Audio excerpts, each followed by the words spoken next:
derivation of degree of skills in our plane. Now we are going to see about the top outline of what we are going to see. This is about the introduction to Q1 game theory and the preliminaries involved in a great gameplay. What are the factors which are going to affect the skills of the player? Next is the mocking scheme, and finally to the derivation of the degree of skills. And we are familiar with the Q-ball game system. Q-ball game system is nothing but something which involves an object ball and a cue ball, where two balls collide each other, and from the help of the object ball, with the help of the cue ball, the object ball gets the target.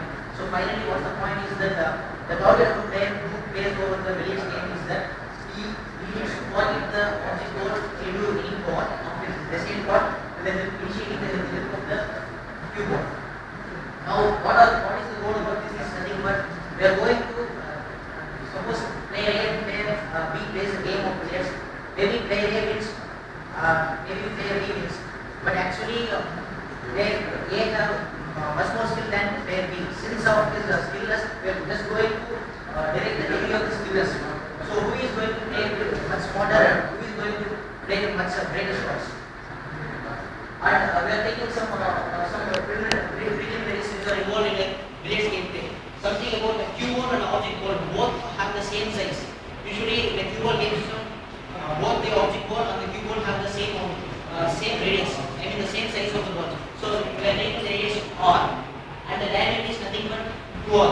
So what we are going to apply is taking some factors from the collision theory. There's nothing but both the Q and the object ball have same points on them to form a collinear line over, which can be initiated to form an angle, or which can be initiated to make a path, or which we can initiate to make a map.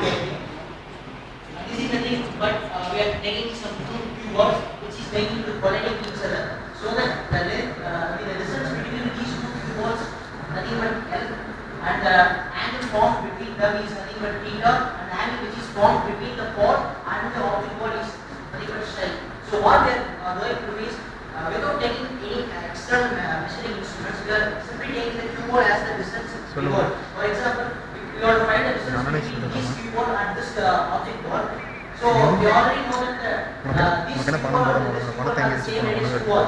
So the distance between these two is nothing but the number of balls which we can arrange between these two. So L equal to H into 2R. Nothing but 2R is the diameter of the cube, and H is the number of balls which can be occupied in between these spaces. Now we are going to pool. What are the different perspectives of a pool? There is nothing but each pool in a pool game. Actually, the board is it is in the form of a rectangle, which forms the ratio of 2:1. So the length is 2 and the width is 1. So actually, we are just forming a squares using this rectangle. So basically in a 2:1 rectangle, we can form a minimum of 2 squares at the minimum. So but for the optimal solution, we need at least 8 squares to be formed. So with these 8 squares, we are just forming a diagonal of a square in these pools, so that these mapping, so the bonds which form in these lines are very easy to make the form. Now we are going to see the different perspectives of cube ball, the points of cube ball. So for example, if you want to make a object ball to be plotted in a certain angle, the cube ball plays a vital role. For example, see if the cue stick is set over here, this is the center ball where the ball follows it. Right. Now the right image is nothing but to turn the angle of the object ball towards left. So this is the much more perspective view of a cue stick. If we hit the ball in this direction, top spin and side spin, what happens actually is, if we strike towards the left side, the object ball goes to the right side.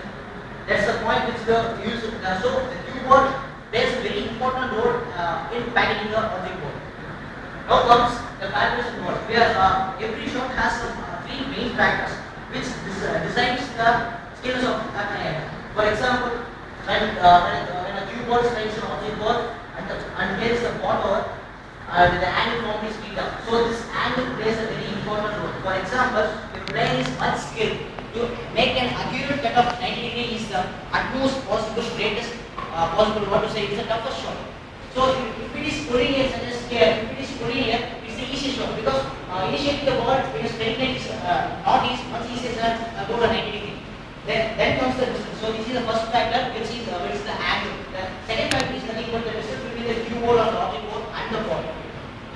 Here is the cue ball and the object ball. So distance between these two is taken as d1. It's being taken as d1, and between the ball and the object ball is d2. So what happens when we strike the ball and we initiate the ball? It rotates. Actually, the cue ball rotates. So if the distance is increased, so it's directly proportional. For example, if the distance between these d1 is very much lesser, the point of contact between the cue ball and object ball is much easier, so that it will be accurate. So for example, d1 and d2. Here the distance between the d1 and the object ball is greater than the distance between these two. So it's very difficult for according to this. So what we are doing is just taking d1 and d2. Now what happens is the other stage is called cue ball is frozen. What happens is the cue ball is dashed with the border of the post, so that the point of contact is only the top edge, so that it's very difficult to play. So at the situation, we are giving preference for the player who shots over it. The next is the rest. The rest is nothing but if the cue ball is placed somewhere in the middle of the pool table, it's very difficult to play with backhand. So what happens? We just use the rest to play. Now we are coming the marking scheme of this is the angle which we are formulated. Nothing but this is the easiest shot because this is pulling a line, and this is the toughest shot because it's 90 degrees. So the easiest goes from here to toughest. Same way, the reciprocal goes from 90 degree to 70 degree. The marking scheme is goes from 10 to 1, from 90 to suppose 180. The next is the distance between the target. As I said, d1 we can calculate using already we saw that d1 can be the number of rotating to over. So what happens? The distance between these two is calculated, and the axis between the x and y axis also calculated for accurate results. Finally, distance is given by d1 plus d2 into dr. So we are getting the distance, and the cue ball is freeze. The scoring scheme was given. The mode of the shot is forward play given, and backwards given 1 and 2. And finally, the toughness of the shot we are giving here equal to degree of the angle and the distance involved in the position of the cue and direction of application mode of the shot. With these factors, we can just analyze the skill of a particular player. So, if in a game, in a British gameplay, if a player plays much better than another, we can easily analyze it. For example, these are the two perspectives of the shot in which the angles involved are different. So, scoring scheme of this 29 and 41 respectively. So, the player who plays the shot is much skilled than him.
We just give who is better than who is more skilled.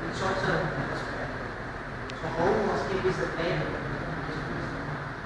Whoever is operating as a model, if I am able to capture this